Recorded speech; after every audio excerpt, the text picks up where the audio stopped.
राम राम भगत जी। राम राम। आओ भगत जी बैठिए, खड़े क्यों हो? संत रामपाल जी महाराज अपने परने को पुलिया की दीवार पर बिछा देते हैं और महात्मा जी से बैठने का आग्रह करते हैं। कहाँ से आए हो बेटा, क्या करते हो? भगत जी, वैसे तो मेरा गांव धनाना है, जिला सोनीपत में पड़ता है। अब एक छोटा सा मकान बनाकर रोहतक में रहता हूँ। जूनियर इंजीनियर था, लेकिन अब नौकरी छोड़ दी है। बेटा, तेरे धनाना और रोहतक वाले घर के बारे में तो मैं अच्छी तरह से जानता हूँ और यह भी जानता हूँ कि तेरे 2 पुत्र और 2 पुत्री हैं। मैं तो यह पूछ रहा था कि इस जन्म से पहले तेरा घर कहाँ था? अरे, इन महात्मा जी को मेरे बारे में इतना कैसे पता है? महात्मा जी, जन्म से पहले हम सतलोक में थे, वही हमारा घर था। लगता है ये भगत जी राधा स्वामी पंथ के अनुयायी हैं।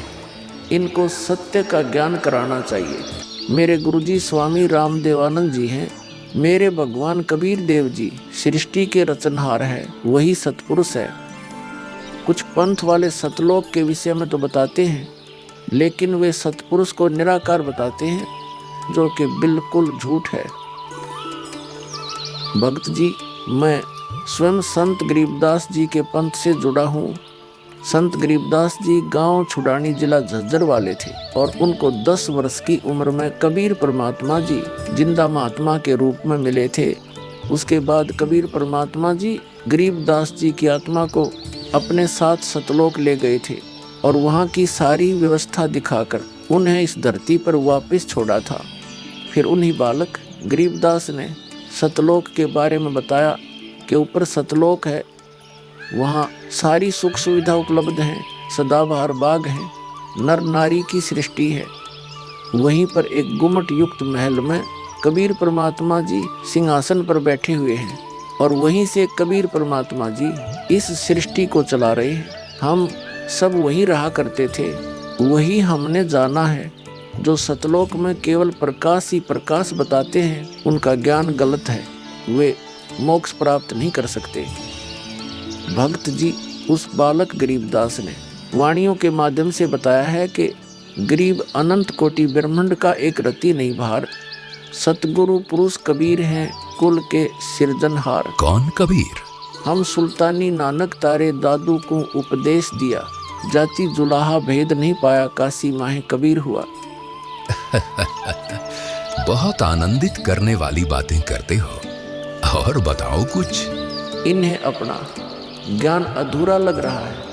हो सकता है ये नाम दीक्षा लेकर परमात्मा से जुड़ जाए।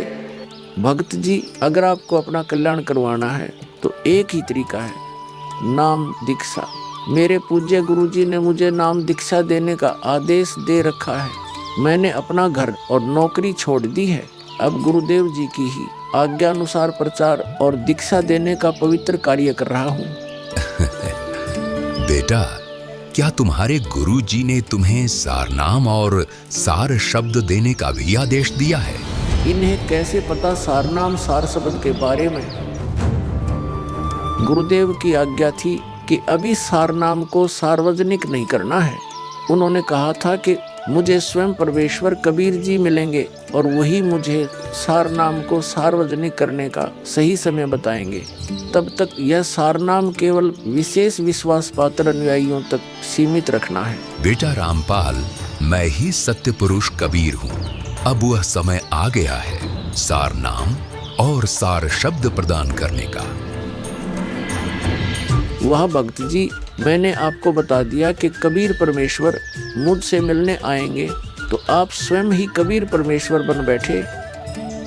मैंने अपने गुरु जी से पूछा था कि हे गुरुदेव, मैं कैसे पहचानूंगा जो मुझे मिलेंगे कि वे कबीर भगवान हैं? गुरु जी स्वामी रामदेवानंद जी बोले, यह विश्वास करवाना, वो पहचान करवाना उनका काम है। तभी तो मैं बता रहा हूँ, मैं ही सत्य पुरुष कबीर हूँ। कबीर परमेश्वर जी सबको जिंदा बाबा के वेश में मिले हैं। आप तो जिंदा बाबा वाले वेश में नहीं हो। जिंदा महात्मा तो मुसलमान साधु होते हैं, मुसलमान धर्म तो अभी 1500 साल पहले ही बना है। मेरा असली वेश तो यही है जिस रूप में मैं तुम्हारे सामने खड़ा हूँ।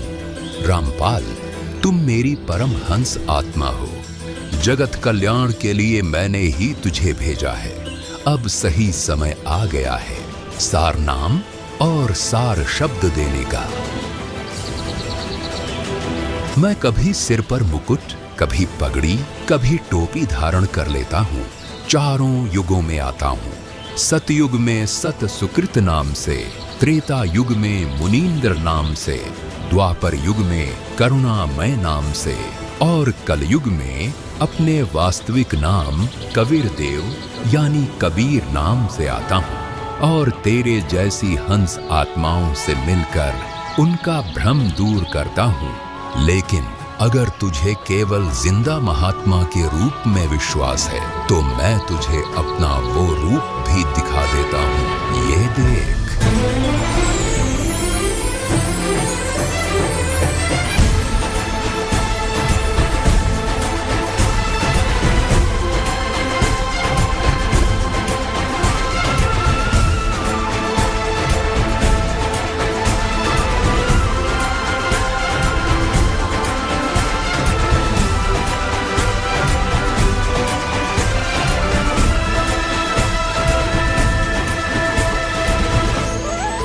हे परमेश्वर, मुझे क्षमा कर दीजिए।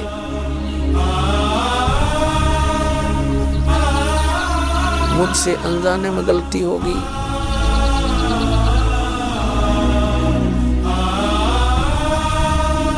आपने मुझे साक्षात दर्शन दिए और मैं आपको पहचान न सका। मुझे क्षमा कर दीजिए परम पिता। बेटा रामपाल, अब वो समय आ गया है जो मैंने धर्मदास को कहा था कि कलयुग बीते 5500 पांचा, तब यह वचन मेरा होगा साचा। यानी जब कलयुग 5505 वर्ष बीत जाएगा तब मैं खुद इस धरातल पर आऊंगा और अपने बच्चों को तत्व ज्ञान समझाकर इस काल लोक से सतलोक ले जाऊंगा। बेटा रामपाल, तुम मेरी परम हंस आत्मा हो। अब इसके आगे बेटा मैं ही तेरे रूप में सारी लीला करूंगा और यह तत्व ज्ञान अपने बच्चों को बताऊंगा, उन्हें सतलोक की राह दिखाऊंगा।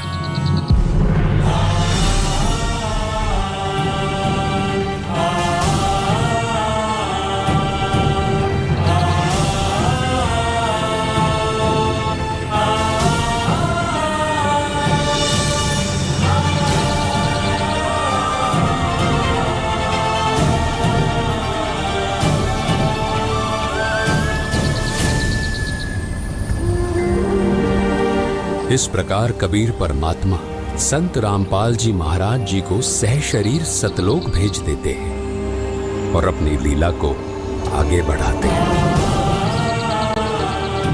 गवी ख्यालवी साल सतगुरु अतल दिगंबर धीर भक्ति हेत काया घर आए अवगत सहत कबीर हूँ।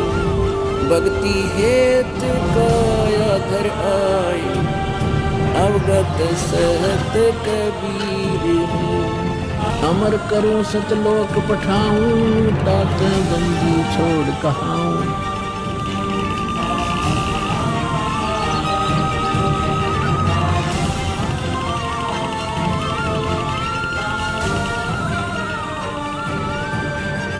इस प्रकार कबीर परमात्मा संत रामपाल जी महाराज जी को सह शरीर सतलोक भेज देते हैं और स्वयं सर्व सृष्टि रचनहार कबीर परमात्मा संत रामपाल जी महाराज जी के रूप में संपूर्ण संसार का उद्धार करने के उद्देश्य से इस पवित्र मिशन पर निकल पड़ते हैं।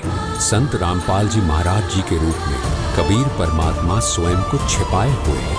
उनके इस लीला को समझना आम जीव की समझ से बहुत दूर है। एक संत के स्वरूप में परमात्मा के अभिनय की ये अद्भुत सच्चाई भक्त समाज के लिए जानना बहुत जरूरी था। साक्षात कबीर परमात्मा के स्वरूप बंधी छोड़ सद्गुरु रामपाल जी भगवान की जय हो। अब बच्चों